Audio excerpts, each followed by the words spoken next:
नमस्कार दोस्तों, यूरोप के अंदर चल रहा है युद्ध का माहौल और युद्ध के माहौल में कोई भी छोटी मोटी गतिविधि ऐसी लगती है कि ये दुश्मन की कोई साजिश है। यूरोप में तो एक बड़ी घटना हो गई।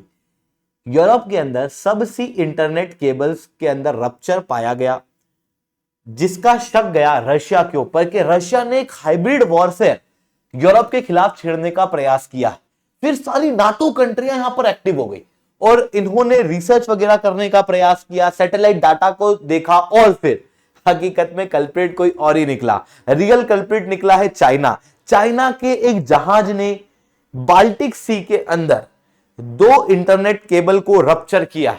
पर ये क्यों किया चाइना ने, किस तरीके से किया और इसकी वजह से क्या असर पड़ सकते हैं, इसे मैं शुभेंद्र चौहान डिटेल में आप लोगों के साथ में चर्चा करूंगा। बट उसके पहले आप लोग मेरे साथ में यूपीएससी की तैयारी करना चाहते हो तो बिल्कुल से अनअकैडमी के ऊपर जुड़ सकते हो, जहां पर अनअकैडमी अब केवल ऑनलाइन नहीं रहा, अनअकैडमी अब ऑफलाइन भी आ चुका है। दिल्ली के करोलबाग मुख्यालय के अंदर, प्रयागराज के सिविल लाइंस और बिहार के पटना के अंदर ऑलरेडी हमारे सेंटर्स खोले जा चुके हैं, जहां पर इंडिया के ये टॉप एजुकेटर्स आप लोगों को ऑफलाइन क्लासेस के अंदर कंप्रेहेंसिव यूपीएससी सीएससी की तैयारी कराएंगे, जहां पर आपको टेस्ट सीरीज दी जाएगी, करंट अफेयर्स का मटेरियल दिया जाएगा, वन ऑन वन गाइडेंस दी जाएगी, सारी क्लासेस मिलेंगी, एक एक सब्जेक्ट आपका कवर होगा और ये सब कुछ आपको ऑफलाइन क्लासेस के अंदर केवल 79,999 के अंदर मिलेगा।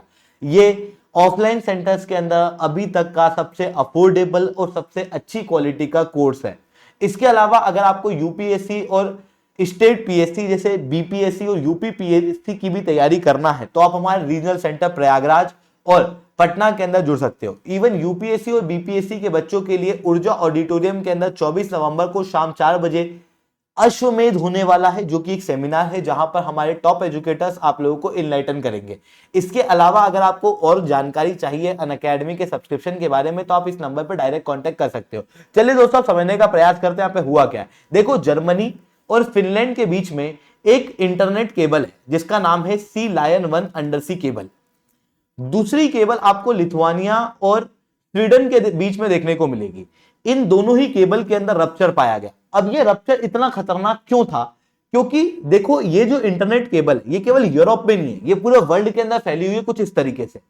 हर कॉन्टिनेंट दूसरे कॉन्टिनेंट से इन्हीं केबल के जरिए जुड़ा हुआ है। ये केबल इतनी इंपॉर्टेंट है कि दुनिया का 95% तक का डाटा इन्हीं केबल के माध्यम से ट्रांसफर होता है। कैसे?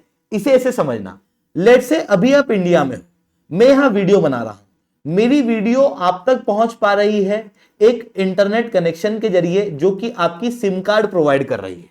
सही बात है। बट अगर आप यूएस में बैठे अपने दोस्त को वीडियो कॉल कर रहे हो तो फिर आपका डाटा कैसे ट्रांसफर हो रहा? इंडिया में तो हाँ, हम लोगों ने कंट्री के अंदर एक एक्सटेंसिव नेटवर्क बनाया हुआ है इंटरनेट का, जिसके जरिए एक जगह से दूसरी जगह डाटा ट्रांसफर हो सकता है। बट क्रॉस कॉन्टिनेंट, 7 समंदर पार, ये डाटा कैसे ट्रांसफर हो जाता है? समुद्र के जरिए, क्योंकि समुद्र के अंदर अंडरसी केबल्स हैं और इनके माध्यम से 95% तक दुनिया का डाटा जो है वो ट्रांसफर होता है। और आज बात समझो कि कितना बड़ा इंटरनेट का दौर चल रहा है। इसी वजह से अंडरसी केबल का एक एक्सटेंसिव नेटवर्क हम लोगों ने बनाया हुआ है, जिसके अंदर 485 अंडरसी केबल्स हैं जो कि 9 लाख माइल्स तक के एरिया को कवर करती है समुद्र के अंदर और अलग अलग कॉन्टिनेंट को जोड़ती है। अगर किसी भी रीजन की अंडरसी केबल पे अटैक होता है तो वहां का इंटरनेट खत्म होगा, ग्लोबल लेवल की उससे कनेक्टिविटी खत्म होगी, बाकी कंट्रियों के साथ में वो डाटा ट्रांसफर नहीं कर पाएगा, जिसकी वजह से बैंकिंग, ई कॉमर्स जैसे बिजनेस जो हैं उन पे असर पड़ेगा। अब आप सोचो कि आपकी कंट्री में अचानक से बैंक या online payment system, e commerce, ये सब अचानक से अटक जाए, ऑब्वियसली घबराहट होगी आपको। और जब आपको घबराहट होगी तो पब्लिक कॉन्फिडेंस कम होगा। पब्लिक कॉन्फिडेंस के कम होने के साथ में जो इन्वेस्टर आपके देश में निवेश कर रहे हैं वो भी तो कॉन्फिडेंस लूज करेंगे और अपना पैसा लेके भागेंगे, क्योंकि उन्हें भी घबराहट होगी, जिसकी वजह से देश के अंदर अफरा तफरी मच सकती है। इवन जिस रीजन में ये इंटरनेट केबल तोड़ी गई वो था बाल्टिक सी, और बाल्टिक सी से एक बड़ा व्यापार होता है यूरोप का, क्योंकि जर्मनी एक बहुत बड़ा व्यापारी यहां बैठा हुआ, कई सारे जहाज वगैरह जाते हैं। इन जहाज को मैनेज करने के लिए भी इंटरनेट का प्रयोग किया जाता है, ट्रेड में भी इंटरनेट काम आ रहा है। अगर यहां पर केबल टूटेंगी तो उसकी वजह से इस रीजन का ट्रेड भी डिसरप्ट होगा। इतना ही नहीं, वापस से एक बैकअप ऑप्शन क्रिएट करने के लिए डाटा लीक होने की भी समस्याएं हैं। इवन अगर समुद्र के अंदर एक इंफ्रास्ट्रक्चर पे अभी अटैक हुआ है तो भविष्य में दूसरे पे भी हो सकता है। बाल्टिक सी के अंदर तो नॉर्ड स्ट्रीम भी तो मौजूद है, उनके ऊपर भी भविष्य में अटैक हो सकता है, जिसके कारण से यूरोप को लगा कि भाई साहब ये तो बहुत वल्नरेबल जगह पे अटैक हो गया। और यूरोप में भी तो माहौल भी ऐसा ही चल रहा है ना भाई साहब। अगर आप यूरोप के माहौल को देखोगे तो रशिया जो है वो लगातार यूक्रेन के ऊपर अपनी मिसाइल से अटैक कर रहा है, इंटर कॉन्टिनेंटल बैलिस्टिक मिसाइल से अटैक किए जा रहे हैं। दूसरी तरफ यूक्रेन को भी यूएस की मिसाइल यूज करने के लिए अलाउ कर दिया गया। यूक्रेन ने भी मिसाइल जो है वो रशिया के ऊपर दागना शुरू कर दिया। माहौल बहुत गर्म है और ये युद्ध जो है वो खत्म होने का नाम नहीं ले रहा। वहीं यूक्रेन ने एक नया फ्रंट भी खोल दिया है, कुर्स्क के ऊपर अटैक कर दिया है, रशिया की टेरिटरी कैप्चर कर ली है। इस समय पर अगर यूरोप के अंदर इंटरनेट केबल कट होगी तो शक किस पे जाएगा? ऑब्वियसली रशिया पे। वैसा ही हुआ और लगा कि यार ये तो एक हाइब्रिड अटैक है। ये मैं नहीं कह रहा, ये यूरोप के अंदर खुद टॉप ऑफिशियल कह रहे हैं। इवन जर्मनी के डिफेंस मिनिस्टर क्या कहते हैं, एक बार आप इस वीडियो के अंदर सुनो। A very clear sign that something is going on here. Nobody believes that these cables were accidentally cut. And I also don't care to believe in A very clear sign that something is going on here. Nobody believes that these cables were accidentally cut. And I also don't care to believe in versions that it were anchors that accidentally caused the damage of these cables. So we have to conclude, without knowing exactly who did it, that it was a hybrid action. तो इन्होंने clearly कहा कि भाई हमको पता नहीं है किसने किया है, पर ये हाइब्रिड एक्शन है, एक हाइब्रिड वॉरफेयर हमारे खिलाफ शुरू की गई है। और ऑब्वियसली जो साइन था वो था रशिया के ऊपर। और जब यूरोप के अंदर ये अटैक हुआ तो जो चारों कंट्रियां यहां पर अफेक्ट होनी थी वो नाटो कंट्री थी। इसी कारण से नाटो यहां एक्टिव हो गया। चारों कंट्रियों ने भी यहां पर काम किया, डेनमार्क वगैरह भी यहां पर पीछे लग गए और जानने का प्रयास किया गया कि आखिर कौन था इस सबसी इंटरनेट केबल को कट करने वाला। फिर उसके बाद डेनमार्क की नेवी को एक चीज पता चली, चाइना की यीपेंग 3, ये एक वेसल है, कार्गो शिप है, जो कि सेंट पीटर्सबर्ग से कैरो जा रही थी।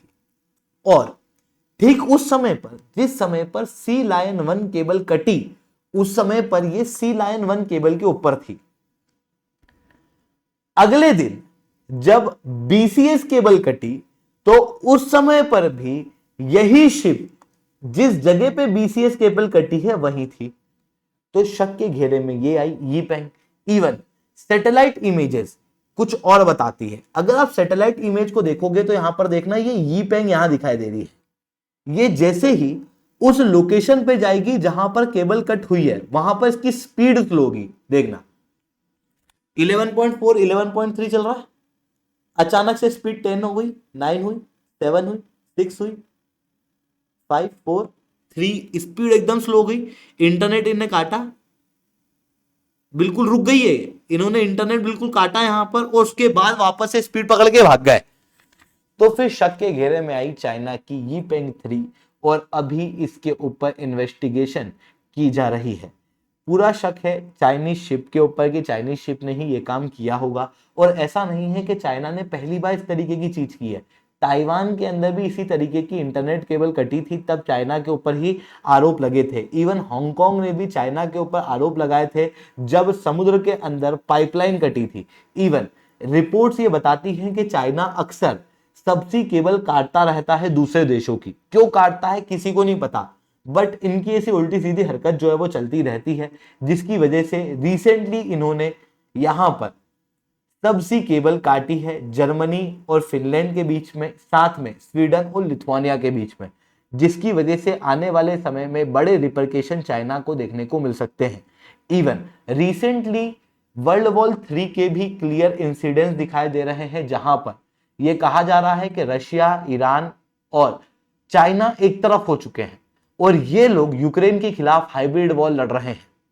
ऐसी कंडीशन में अगर चाइना ने ये केबल कट की है तो आने वाले समय में चाइना और रशिया इवन ईरान साथ में हो रहे हैं, तो दूसरे देश भी साथ में होकर इस तरीके के अटैक इन तीन देशों के ऊपर करने लगेंगे, जिसकी वजह से वर्ल्ड वॉर 3 की भी नौबत जो है वो आ सकती है। ऐसी कंडीशन में चाइना को बहुत सोच समझ के इस तरीके के एक्शन लेना चाहिए। आई होप ये सारी बातें आपको समझ में आई होंगी। लेक्चर अच्छा लगा हो तो लाइक करना, लेक्चर बहुत अच्छा लगा हो नीचे #10 कमेंट करना। यूपीएससी सीएससी की तैयारी करना, इंडिया के टॉप एजुकेटर से ऑफलाइन क्लास के अंदर पढ़ना है तो अनअकैडमी अब केवल ऑनलाइन ही रहा, अनअकैडमी अब ऑफलाइन भी आ चुका है। अगर आपको हमारा सेंटर देखना है बिल्कुल से आप हमारे सेंटर पे विजिट कर सकते हो। इसके अलावा बीपीएससी और यूपीएससी के बच्चों के लिए अश्वमेध 2.0 होने वाला है 24 नवंबर को शाम 4 बजे ऊर्जा ऑडिटोरियम के अंदर पटना में। आप बिल्कुल से इस सेमिनार के अंदर हमारे साथ जुड़ सकते हो। ठीक है दोस्तों, आज के लिए इतना ही। That's all from my side. जय हिंद, जय भारत।